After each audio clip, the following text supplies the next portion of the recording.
Hey, good morning all. This is Amazon Duke coming to you from Wyoming, and I'm on my way to see my oncologist and get the results from my echocardiogram and my EKG from last week. Make sure my heart's still okay. It's been acting funny for a while. I started taking some magnesium because that usually helped. And I had diarrhea so bad this last month that I think I figured it out. It's called sterilized gut, meaning that I don't have any good flori in there. And my girlfriend, her mom was a nurse for 40 years. She said that probably with all the diarrhea, I killed all the good flori in my gut.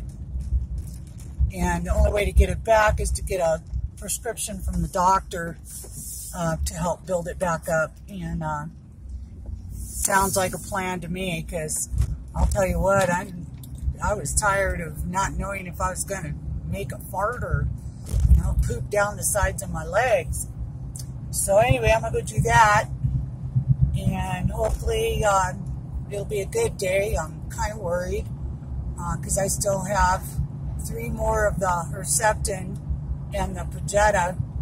And I was talking to the heart nurse the other day when I was getting my stuff looked at, and she said that that's what they watch when you're on that Herceptin is your heart, because it's really hard on it. And I have my port up here, so it kind of goes directly to my heart.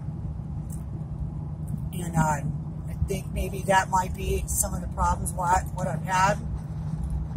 Anyway, I'm sorry. I was thinking a little bit this morning about how this has been a long road, and that I wouldn't wish cancer on anyone, even my worst enemy. I swear, February will be a year since I started treatment, and we've got December coming right now. Today's what, the 10th, and the 12th I do that Herceptin again, and then I'll be sick for 4 or 5 days after that. So maybe by Christmas I'll feel all right.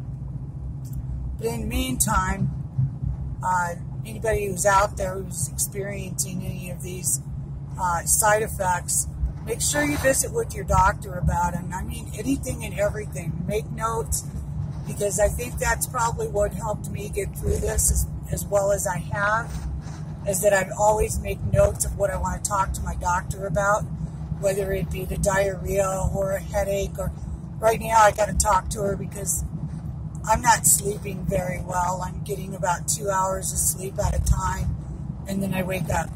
2 hours of sleep and I wake up. 2 hours of sleep and I wake up. And it's been that way for about a month or two. And during the daytime, I end up having to take a nap because I'm just so exhausted already.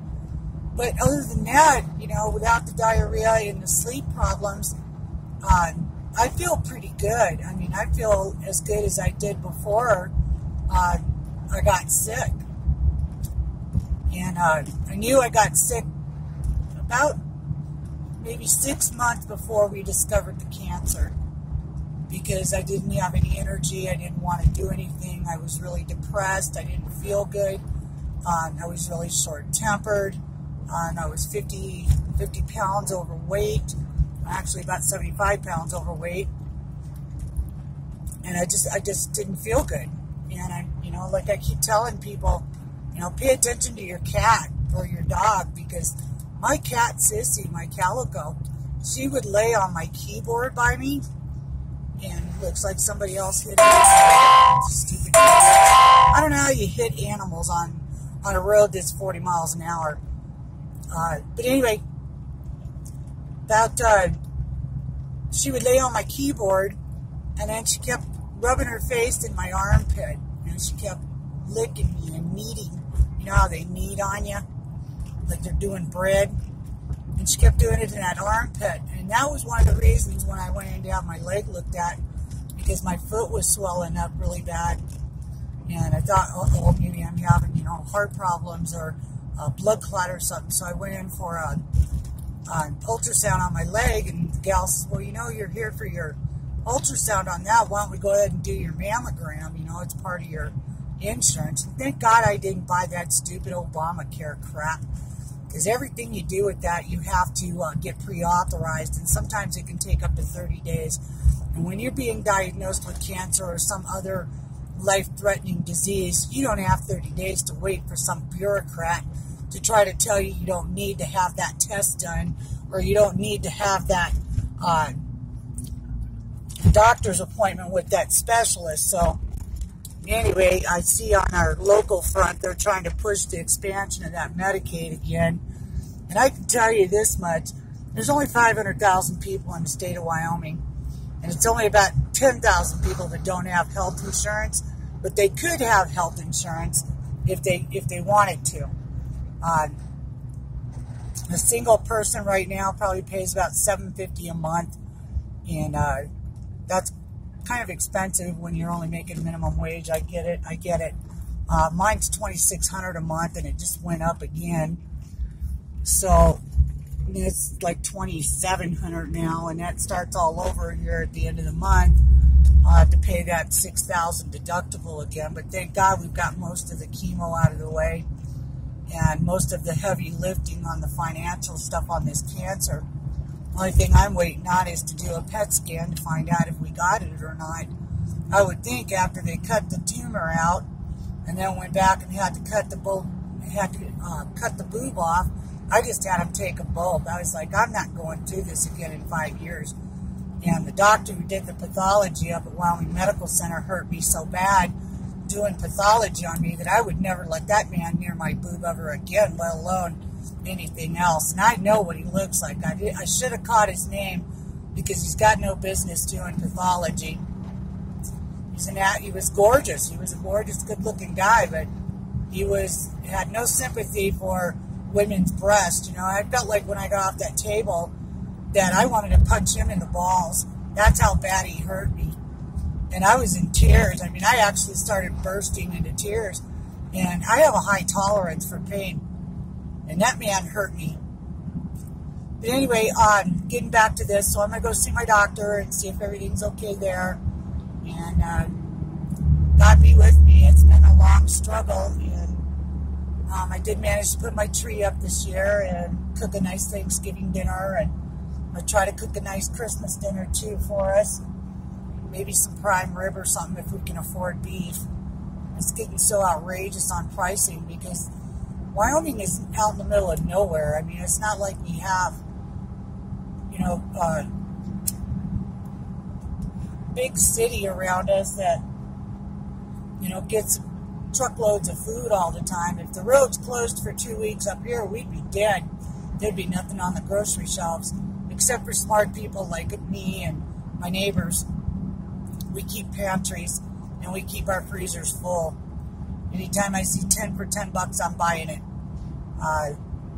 What they're doing to Trump right now is just appalling. Barack Obama got busted for actual campaign fraud. I don't remember anybody talking about impeachment on him. And Trump paid that witch with his own cash. Because remember, Michael Cohen took a loan out on some stupid house, paid it, and then got repaid by Trump. So that tells you Trump didn't know about it right away, because if he did, the check would have came from Trump himself right away instead of through, you know, through his organization or his private bank. What Mueller did the other day in his hearing with the committee again, he lied. I mean, it was just, I read the whole transcript, 234 pages. The man is an absolute imbecile. He thinks he's all smart and he's going to get by with this. But unless we get these guys arrested, we're in trouble in 2020. Because the Democrats have figured out how to pull voter fraud, and it's called voter harvesting. They're sending out their own operatives to pick up people's ballots. And we don't even know if those ballots are real. I mean, they could be just sitting in a warehouse somewhere, and one gal brings in 1,000, another gal brings in 1,000. It don't take too long.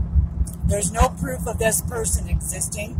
There's no place on the ballot to put your driver's license number or a fingerprint or any of those things that would be, in my book, very much required to accept a ballot. And all the seats they stole in California were done just that way. I don't see why people in California aren't getting together and doing a class action lawsuit against the voting fraud in their state. But California's crazy. That's why I only lived there about a year, and I said, fuck this shit. Anyway, so here we are back in Wyoming. I like it. We don't have to worry about state income tax. We're all Republicans out here. We have morals. We don't have school shootings. We don't have a lot of stuff that goes on in your crazy-ass Democrat state runs, or run by Democrats. Anyway, that's this morning, and yeah, I'm smoking again. Nerves, you know, not knowing if the cancer is gone or not is kind of the big question there. So anyway, you guys have a good day, and get hold of your senators and tell them you're not going to put up with this voter harvesting crap. And if they try to impeach Trump, then we're going to storm Washington, and they all better find a big fucking hole to hide in, because we're not Antifa. We don't need to cover our faces. We will kick their ass straight up. So, anyway, God bless America. God bless you. And Merry Christmas.